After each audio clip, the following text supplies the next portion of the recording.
myself Harish. Today we are to present my robotic RoboRace car.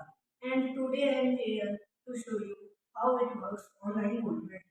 So these are DSP switch. When we will push this switch at front, then the car will move frontally. And when we will push these both switches at back, then our car will also move back. This is a robotic car. And if we need to turn this car on the right side, so we are from front, so we need to turn off this switch. By this switch, the car will move to right side. And if to left side, for this we have to push this switch.